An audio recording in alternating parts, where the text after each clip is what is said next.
हमारे बीच हमारे यशस्वी केंद्रीय मंत्री श्रीमान माननीय मनोहर खट्टर साहब, आपका मध्य प्रदेश की धरती पर स्वागत भी है। इस प्रेस कॉन्फ्रेंस के माध्यम से यशस्वी प्रधानमंत्री की सरकार का आगामी भविष्य का बजट आपने एक एक करके सभी सेक्टर में ये सोच के परेशान था कि कौन सा बोलूँगा कौन सा छोड़ूंगा, ऐसा लगता पूरे रिपीट करूँगा तो सवा घंटा तो हो ही गया है। अब ये दोबारा इसलिए क्योंकि वाकई हमने जिस तरह की आपकी ये सारी बातें सुनी उस सब में हम मध्य प्रदेश को कहीं ना कहीं देख रहे हैं। कोई क्षेत्र आपने छोड़ा नहीं और आपने भी अपने एक बहुत गरिमापूर्ण शब्दों के साथ सहजता से सभी सेक्टर पे समान रूप से सभी योजनाओं पे अपना मंतव्य प्रकट किया है। मैं तो इसको देख के गौरवान्वित हो रहा था कि कपास उत्पादन की बात भी अगर आपने जोड़ी तो कपास उत्पादन से एकदम से ये हमारा पूरा निमाड़ से लगा करके पूरा मालवा और मालवा से आगे तक का बेल्ट एक बड़ी संभावना का दर पे चल रहा है, जिसमें आपने कहा कि कपास उत्पादन से कपास आधारित रोजगार तक की बात आपने कही। तो अर्थात इसमें एमएसएमई आ गई, हेवी इंडस्ट्री तक आ गई, कपड़े से बने हुए सारे उत्पाद आ गए, रेडीमेड गारमेंट्स आ गए, यहाँ तक कि हमारी लाडली बहना योजना भी आ गई, जिसमें हमने 1250 रुपया महीना देने को देकर के 5000 रुपया तक आय बढ़ाने के लिए अगर हम एमएसएमई की इंडस्ट्री स्थापित करेंगे तो जो हमारी पॉलिसी है उस पॉलिसी के बलबूते पर हमारी 4000 से लेकर 7000 तक की रेडीमेड गारमेंट्स की इंडस्ट्री अगर लगेगी तो कपास की फसल से कपड़ा धागे से बनता हुआ रेडीमेड गारमेंट्स और उसी में निर्यात इकाई भी जुड़ जाएगी। आपने निर्यात इकाई को भी ले लिया। आमतौर पे मैं अगर पोर्ट की बात करता तो हमारे यहाँ अटपटा लगता है, लेकिन कंटेनर के माध्यम से रेलवे का लाभ लेकर के हमारे पोर्ट से अमेरिका के मार्केट में भी कपड़े सप्लाई करना है तो वो जो जीएसटी हमको मिलेगा ये हम अपने अब समुद्र व्यापार में से भी लाभ लेंगे। ये इसकी इतनी महत्वपूर्ण कड़ी है जिसको समझना पड़ेगा। लेकिन मैं अभी आपको धन्यवाद इस माध्यम से भी देना चाहूँगा कि आपने हमारी औद्योगिक संरचना को लेकर के जो अभियान चलाया है कमोबेश उसके भी पूरे सेक्टर को कवर कर लिया है। उसमें हमारे फुटकर मजदूर जो रोजमर्रा में काम करते हैं, गिग वर्कर्स जो अपने अपने ढंग से जॉब ढूंढ करके उनके अपने काम हैं, उसी प्रकार से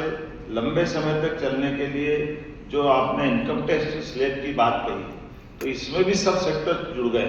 इसमें भी कोई सेक्टर छूट नहीं रहा। एक एक करके आपने जो 12 लाख तक के स्लैब की बात कही है तो हमारे पास में ये इसका बड़ा लाभ मिलेगा। 16 लाख वालों को 50,000, 18 वालों को भी 70,000, पता नहीं कितने प्रकार से आपने जोड़ मांगी कर लिया। ये तो मेरे वैसे अटपटा भी लग रहा है, लेकिन मैं आपका अभिनंदन भी करना चाहूँगा। हमारे अपने युवा वर्ग के लिए स्टार्टअप के लिए भी 10 करोड़ से 20 करोड़ तक की बात कही तो हमने अपने 27 क्षेत्र जो आपने फोकस किए जिसमें आपने कहा कि ऋण गारंटी शुल्क को 1% कम करेंगे, तो ऐसे अब इनके अंदर भी हम देख रहे हैं कि बड़ी पैमाने पर हमारे युवा वर्ग को इसका लाभ मिले। इसी प्रकार से सूक्ष्म उद्यमियों को भी ऋण सीमा 5 करोड़ से बढ़ाकर 10 करोड़ तक कर दी। ये बहुत बड़ी एक तरह से राहत भी है और इसमें आगामी 5 वर्ष में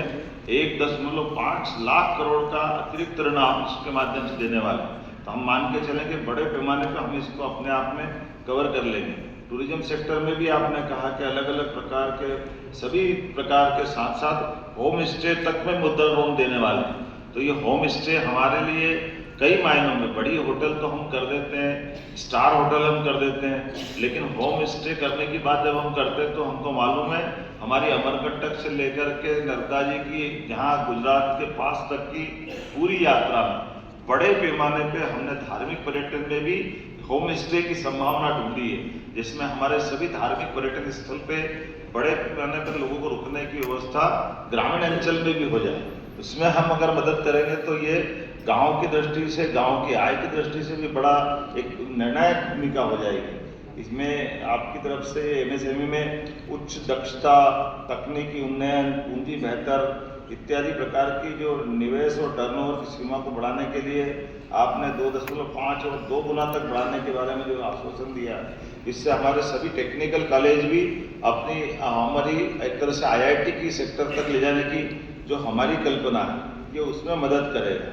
मैं मान के चल रहा हूँ कि आपने कहा आर्थिक विशिष्ट क्षेत्र और मत्स्य पालन में भी दोहन के लिए विशेष रूप से आपने ध्यान दिया, तो हमारी जितनी भी जल संरचना है इस सब में मत्स्य पालन की बड़ी संभावना है और उस पर हम ये पूरा लाभ लेंगे। यद्यपि आपने इसमें अंडमान निकोबार और लक्षद्वीप समूह तक जोड़ करके इसमें प्लान देखा है, लेकिन अभी हमारे नर्मदा सागर हर एक बड़े बड़े तालाब और अब तो बाण सागर रीवा हो या नर्मदा की वैली के सभी हो, अब तो नदी जोड़ों का माध्यम से भी जो आपने दूसरी बड़ी लाभ दिया है। हमारे राज्य वो राज्य जिसने 2 राज्यों के साथ तो बड़ी बड़ी नदी परियोजनाओं पर काम कर दिया। अगर मैं वैसे सरल भाषा में समझाऊं तो ये ध्यान में आएगा कि राज्य सरकार को केंद्र सरकार के द्वारा कितनी मदद की जा रही है। अकेले में इसी साल के हमारे तीसरे MOU की तरफ की बात करूँगा तो ये जो उत्तर प्रदेश का केन बेतवा, इसके माध्यम से बुंदेलखंड का हमारा पूरा क्षेत्र सरसब्ज होगा। इसके बाद पार्वती कालीचंद चंबल वाला योजना और अब तीसरा हम जो ताप्ती नदी के साथ जोड़ करके महाराष्ट्र सरकार के साथ काम करने वाले, तो तीनों को जोड़ दे तो 2 लाख करोड़ तो हमको अकेले तीनों योजनाओं के माध्यम से मध्य प्रदेश सरकार को मिलने वाले हैं। तो ये सरकार की वाकई बहुत बड़ी उदारता भी है और राज्य को आगे बढ़ाने के लिए और एक एक बूंद जल को उपयोग करने के लिए मौका देने वाली बात भी। आपने महिलाएं, अनुसूचित जाति जनजातियों को भी उद्यमी बनाने की योजना चालू कर दी। ये हमारे उसी औद्योगिकरण को बढ़ावा देने वाला हिस्सा है। जब हम औद्योगिकरण तो महिलाएं, अनुसूचित जाति जनजाति, कई बार ये जो मन में कसक रह जाती है हमारे हर वर्ग को उद्योगपति बनाना चाहिए, तो आपने कहा इनको 5 वर्षों के लिए 2 करोड़ तक का टर्म लोन देंगे। ये अपने आप में बड़ी बात है इस वर्ग के लिए। इसके साथ साथ आपने फुटवियर, चमड़ा उद्योग, इसको भी फोकस किया है, जिसमें 22 लाख लोगों को रोजगार देने की बात कही। तो मैं मान के चलता हूँ कि बड़े पैमाने पर जब 18 करोड़ से ज़्यादा पशुधन हमारे मध्य प्रदेश में है, तो निश्चित रूप से इसमें बड़ी उद्योग की संभावना भी हमारे यहाँ मिलेगी। जिसमें आपने कहा वेट प्योर लेदर पर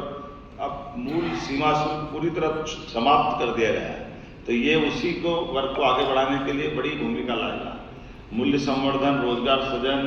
और PV cell, EV battery, auto motor, खास करके हमारा तो पीथमपुर का तो ऑटोमोटिव पूरा सेक्टर है, ये पूरा परिस्थिति तंत्र भी सुधारेगा और स्वच्छ प्रौद्योगिकी निर्माण में भी मदद करेगा। और आपने बैटरी से जुड़े हुए उत्पाद को बढ़ाने के लिए भी बड़े पैमाने में मदद की। तो ये हमारा नर्मदापुरम का इंडस्ट्रियल बेल्ट और सभी तरफ से हम बैटरी उद्योग को लगातार बढ़ावा जा रहे हैं। इसमें आपने पवन टरबाइन, अति उच्च वोल्ट ट्रांसमिशन उपकरण, ग्रिड स्केल बैटरी, ये सब चीज़ों को जोड़ने का जो आश्वासन दिया, ये भविष्य की दृष्टि से हमारे सभी उद्योग के लगने वाली संभावना को